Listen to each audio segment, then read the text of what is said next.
I have seen my mom is a temple goer. She go to temple every day, and as a kid, I was rebel. Ki, why going to temple every day? Why can't she sit at home? In Kerala, we say that it is a Sandhya Deepam, the jot that we light in the evening. So at that time, we have to sit and chant mantra. So I was a rebel. Like, why do I have to do that? There are a lot of people who actually need that story, who's waiting for that story to come so that they get something from it. It's not any of your friends, not any of your blood relation. No, not at all. You work for those strangers who actually need this. That is what I wanted to say.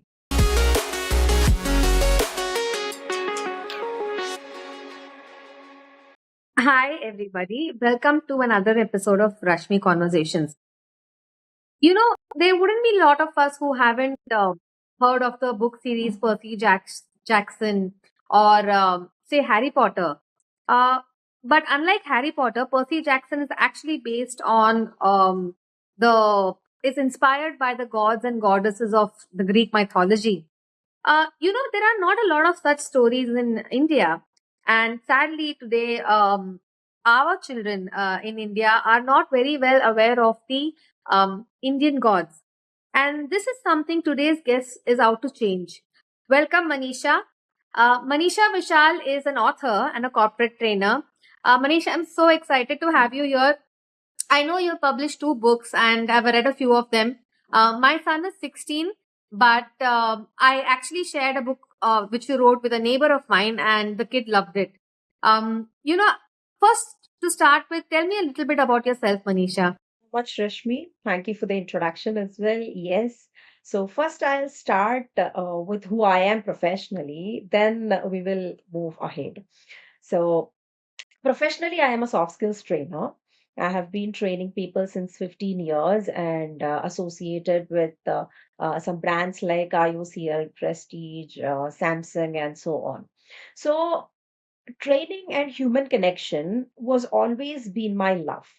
It all started from there.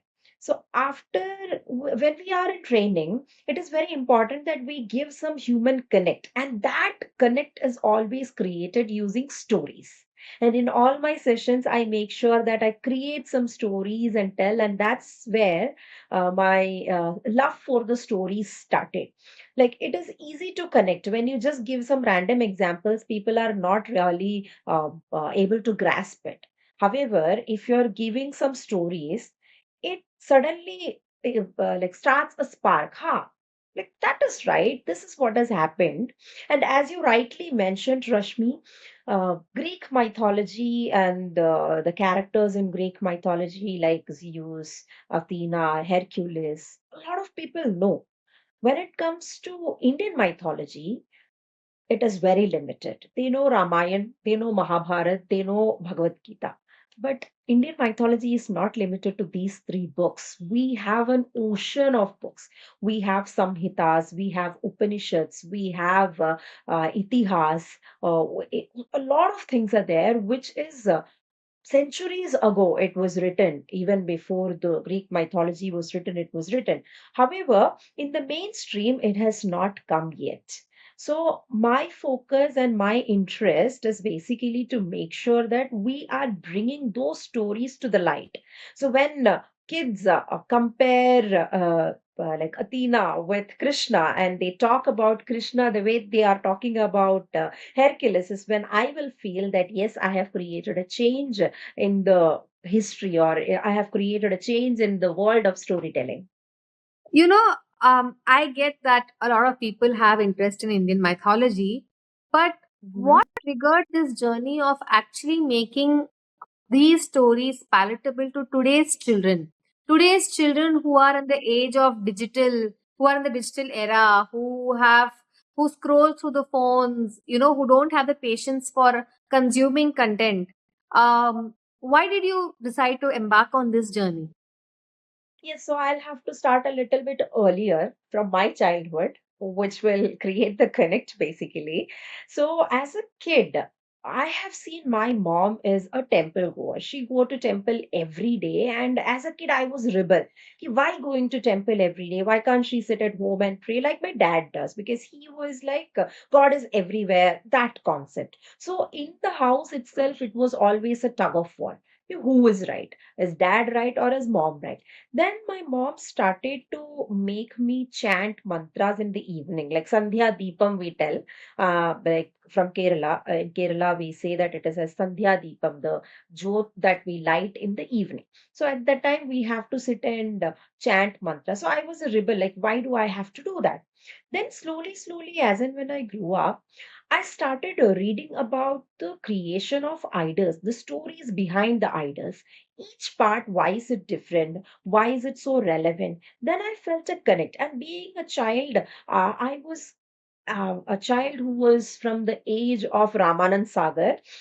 So in Doordarshan, Ramayana, Mahabharata, and all used to come. Those weekends were magical because we could see the gods in action. We can see them moving. We get to learn from their stories, and these stories were something that we used to embark in our life also.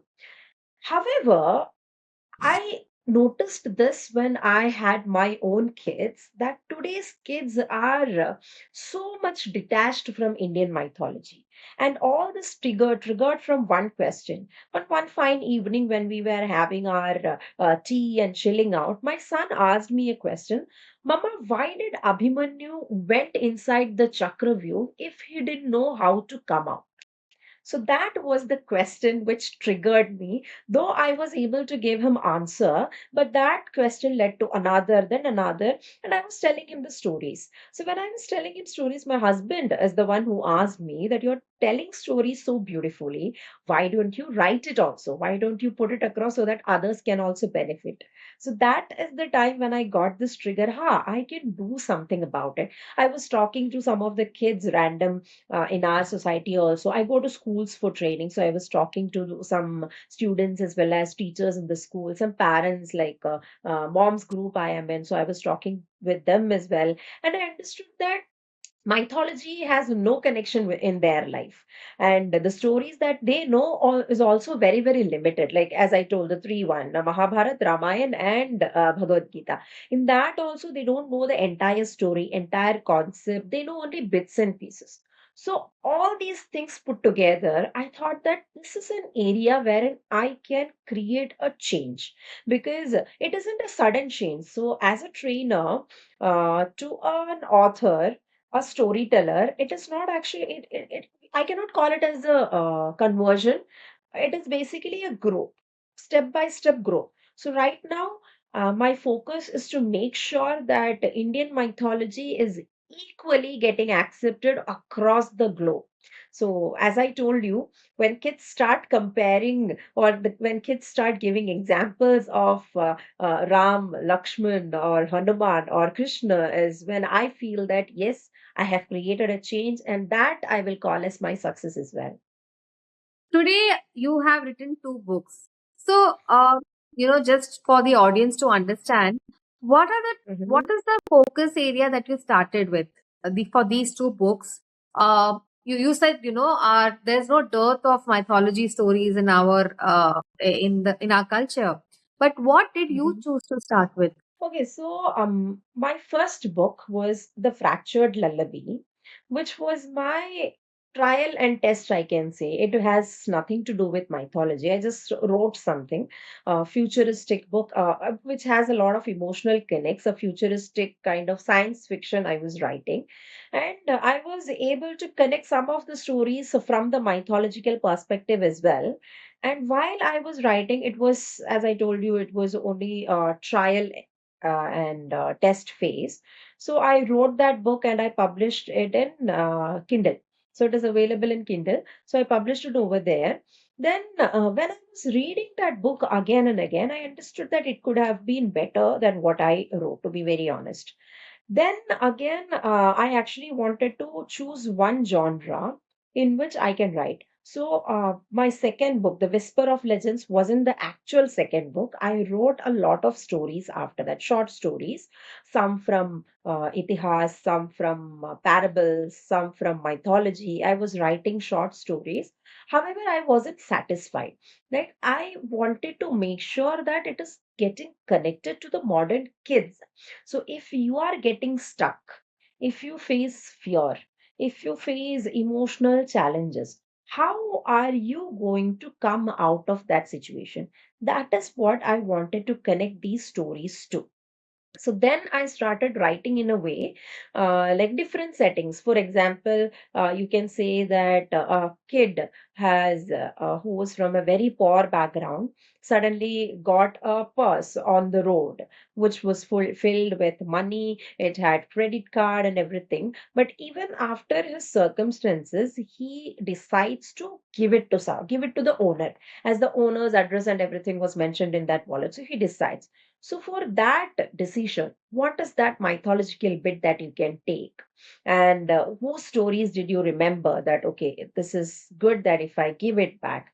So, how we can connect those small things that you see in daily life with mythology. So, basically, my stories are not completely mythological, those are extracts from mythology. I have taken small bits from mythology, and I have used this as a connection for the modern kids who was facing challenges, maybe exam fear, it can be maybe choosing truth over lie, or being courage, how to tackle with bullies. So anything of this concept which today's kids face.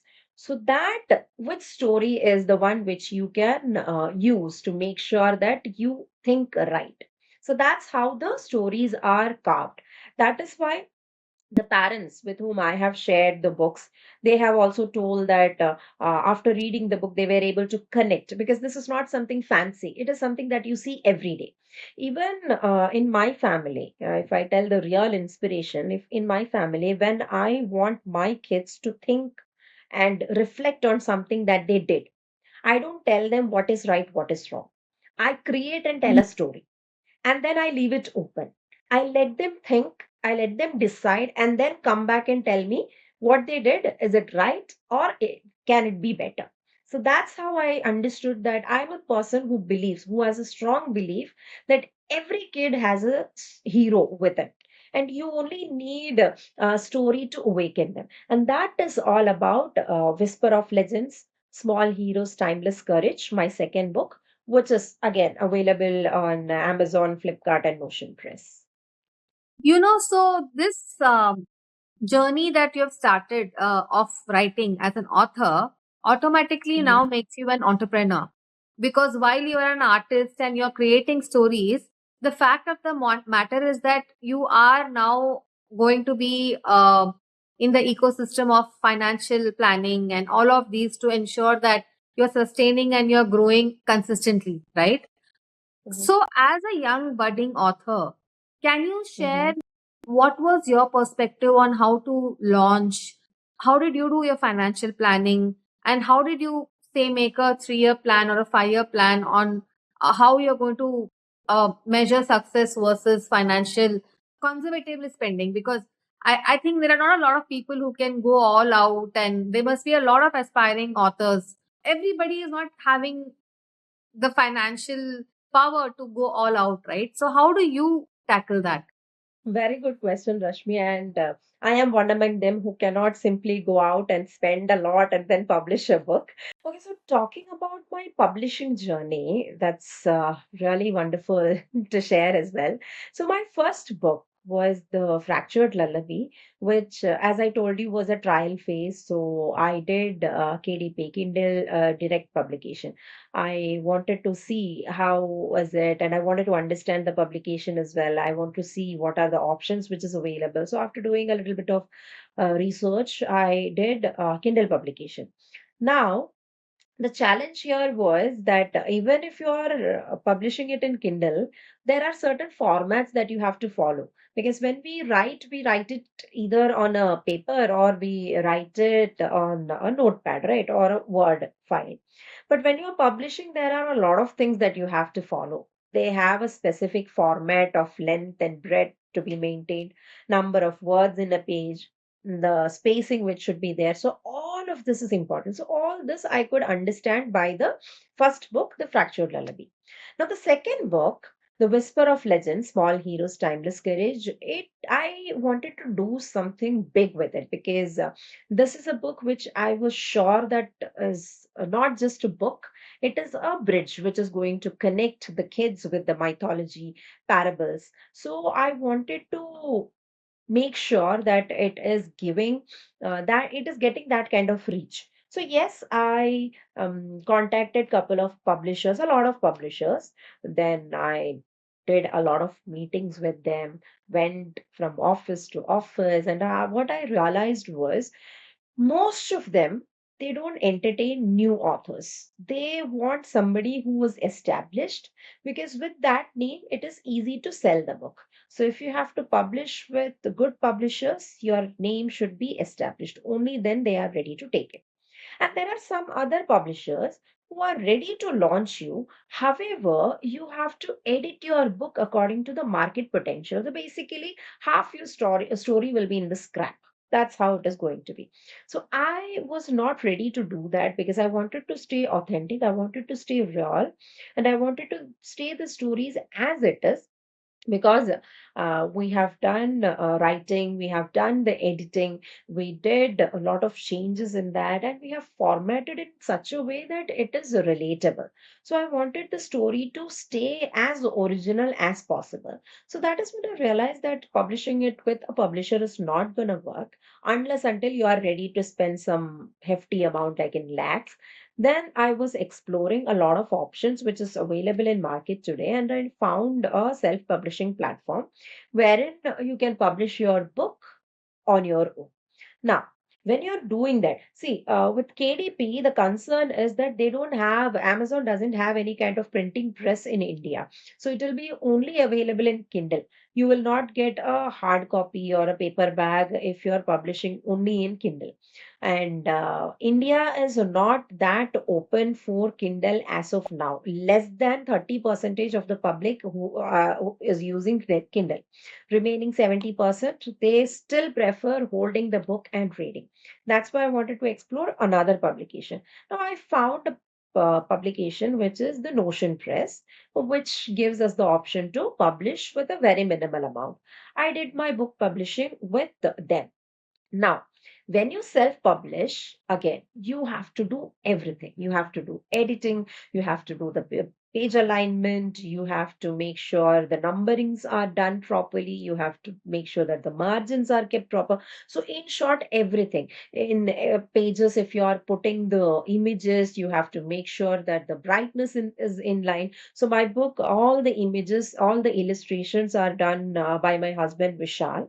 So every page or every picture in that book has his signature as well. Now, finding image, putting image, that was one big task on its own. But now, when you go and publish it, they will reject.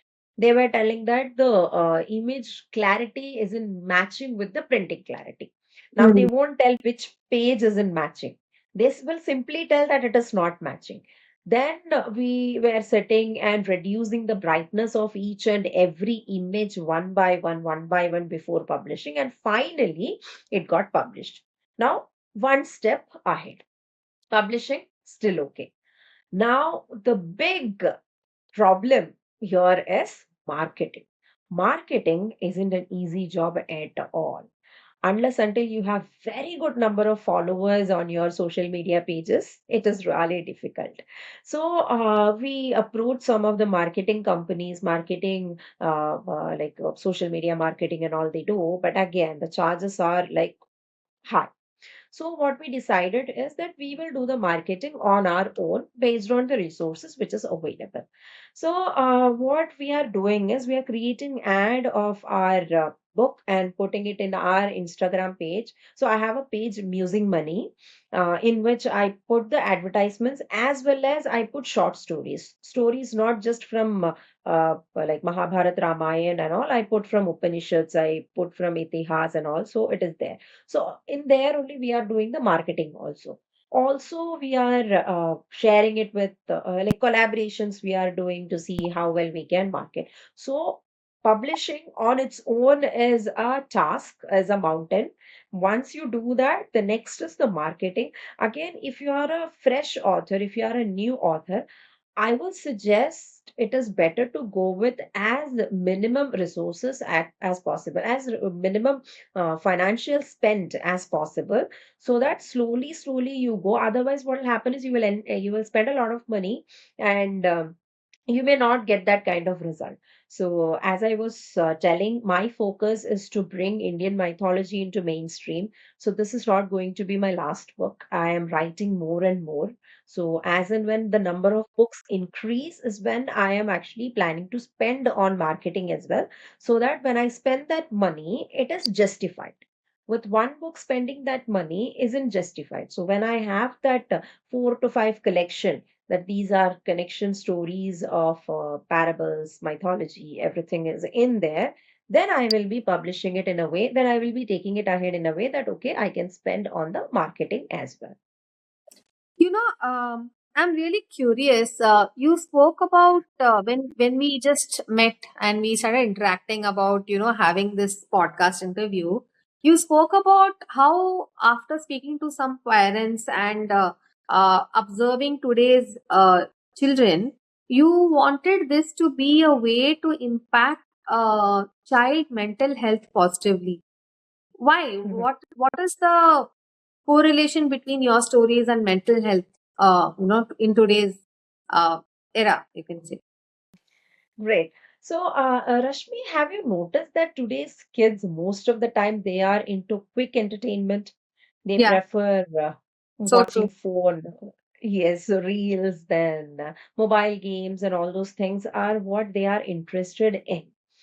And this happens not, I was under an assumption that this is only with the rural kids, sorry, with the city kids, like the who are getting all those things. But when you go to village also, the rural kids also are facing the same thing. They are also on phone. So I was under the assumption that no, when you are in village, you have people who are there to tell you stories, to play with you. So you'll be less on phone. No.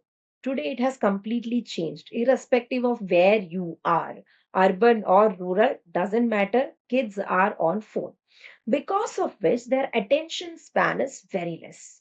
Why? Because they are getting something interesting on phone. So that focus is not getting shifted. So this I have experienced with some of the kids in the schools where I go for training, the colleges where I go for training. In fact, the corporates also. This is not just limited to kids. If you look at the elders also, we are also the same. When we get time, we take phone, we open Instagram, reels after reels after reels is what we are also into. So I was thinking that this using of phone and just getting engrossed in it is impacting the mental health of kids. So, how can we make sure that we bring those kids out of it? That is when I started giving short stories to parents in my mom's groups. Okay, I used to give some 5, 10 stories just like that. I used to give them, and I always tell them that when they are doing something wrong, or when they are watching this phone and they are only engrossed in that, try reading a story for them, and then let keep it open so that they can think and reflect. And you won't believe, Rashmi, the kind of response that I got from the parents were amazing. Because when the stories are of real life, which these kids are able to connect, they actually sit and think, this is also a possibility. I can do like this also. So when they started thinking, then their interest towards story has got increased. So then it is like they want to read more stories, or they want to listen to more stories. So if not reading, they are okay with listening to stories. So slowly, and this is not going to happen in one day. This is a step by step process. So wherever I have put the initiative, I saw that there are changes. The kids are open. The kids are ready to listen to the stories as well. So wherever we implemented this process, we saw that the screen time of kids, which used to be three and a half, 4 hours has drastically come down, and now it is limited between 15 minutes, 30 minutes, and all. Why? Because you are giving something to them for thinking. You're giving something for which they can read. In my house, I have two kids. My 10-year-old hardly use any kind of gadget. Most of the time he is reading books only. Most of the times he like to read. There is a lot of books which we have purchased for him, which he read. Looking at that, my daughter, who is 3 years old, she's also not interested in any of the gadgets. You put cartoon and make her sit in front of the TV, she don't want to sit there. She will hardly sit for 10-15 minutes, then she will get up and tell, no, I want to do activity, I want to do something. So that if you put regular efforts into it, it is not just by doing it for the kids, you have to do it on your own also. So we have taken it as an initiative that we don't use phone too much unnecessarily in front of the kids. So when they see that a mom and dad are writing something, or they are reading something, they are working, these kids will also like, okay, I can also do something. So that way I have seen, so this first experiment, it started from my home only. Then I saw that yes, this can be extended. Now there are parents who come and ask me, how can I make sure that my kid is less on phone and more on something creative? So I give them ideas, I give them what to do, how to do, and all of those. So that way, to a major extent, I was able to take the kids' focus away from the screen, which was impacting their mental health. And right now, it is in a way that it is supporting them, like they are getting open. So slowly, slowly, as an initiative, if we take it and step by step, if we implement this, we will see that every kid in every house is getting more attracted to the reading habit, writing habit than sitting on gadgets. You know, I would really like to know what is your next book? What can I expect next from you? So I'll give you an example. As an author, it's not just about writing. I read also a lot of books. So there was one specific book. I'm not telling the name of the book anyway. So there was one specific book. When I was reading that book, it changed my perspective. Oh, you know, Ravan, the character from Ramayana. Everybody knows, right? So when we talk about Ravan, what feeling we have is negative, because Ravan is being vilified all the time. So we feel that yes, Ravan is a villain. That's it. So this one book, when I read it, it helped me change my perspective completely on Ravan. For me, now Ravan is not a villain, neither a completely like noble character. However, he is a knowledgeable person with a lot of patience, with a lot of character in him. So he stands in a gray character form. So this book actually tickled something, that books are not for labeling somebody as good or labeling somebody as bad. Here, what the book should do is they should let the people, let the readers live with an open mind, wherein they should get the capability to think and decide who is right, who is wrong, or for me, what is right and what is wrong. And my next book is exactly going to do that. When you read the stories, I'm not telling you that this is the right thing, you should be judging this. No, I'm not going to tell you that. I'm going to leave you with an open space wherein, whenever you are in that kind of situation, you will have the source in your hand, which will help you think and reflect and then take the decisions wisely. So that is what you're going to see in my next book. As an author yourself, as a author trying to find her way today, trying to establish yourself and reach those parents who are really looking for a way to reduce screen time of their kids, which is actually a very big problem today. Mhm. What advice can you give to young budding authors? As an author, what advice can I give to young budding authors? Very good. Okay, so my first of all, what I will say is don't wait for the perfect time. You have something on your mind, write it. Write it That's raw, so true, write and it that's true for so many things in life, you know. Everybody just waits for exactly. something to happen. Exactly. So I was one among them. I was waiting for the right time. I was like, okay, who is going to read my book if I write it? So I used to create a lot of stories. I used to tell that to my kids. And that's it. That was the limitation. That was the maximum. As a child, when I used to write something, my audience were only my dad and mom. In that, also, mom very less. Dad was the one who used to read more because I was more close to him. Then it took a lot of time for me at least. So my suggestion will be please don't wait for the perfect time. You have an idea in your mind, just write it. Because as far as perfection is concerned, it will come as and when you keep writing. The more you write, the more changes you can make. The more changes you make, slowly it will become like one of your masterpiece, because you feel that okay, who is going to read the story, but when you publish it, you will understand that there are a lot of people who actually need that story, who's waiting for that story to come so that they get something from it. And as far as publishing is concerned, we have free publishing platforms also. We have self-publishing platforms which charges bare minimum, which you can utilize and publish, keep it. And now when you sell it, I'm telling from my own experience, when we do something, we feel that you share it with your friends and families, they will come and support you.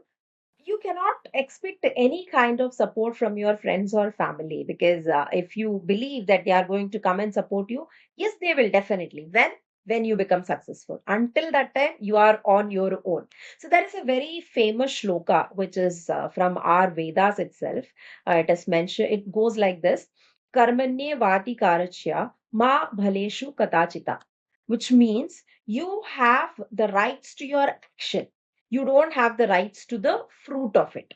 So, in short, what it says is you do what you can do, but do not wait for the result to happen. It will eventually happen. When it has to happen, it will happen. But because of waiting for the fruit or waiting for the result, you shouldn't be stopping to take the action. So, you simply do your work. When it is the right time for you to get the result, it will automatically come and you will get the result as well. I mean, it's so true, you know.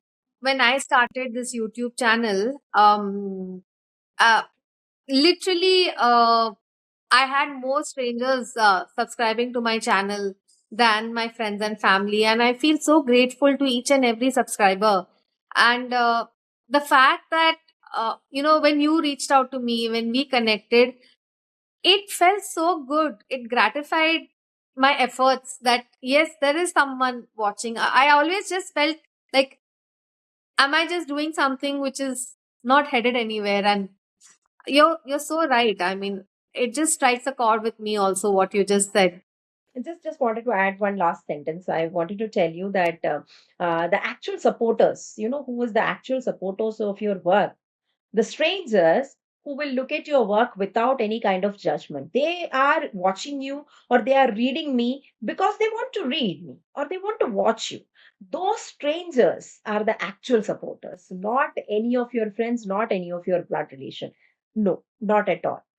You work for those strangers who actually need this. That is what I wanted to say. So true. I mean, so true. I loved this conversation, Manisha, and I really hope that the way I watched my neighbor's kid enjoy the book that I shared with him of yours, I really hope a lot of children and their parents discover your books, and I wish you all the very best. I really look forward for your next work. Thank you so much for being here. Thank you so much, Rashmi. Thank you so much.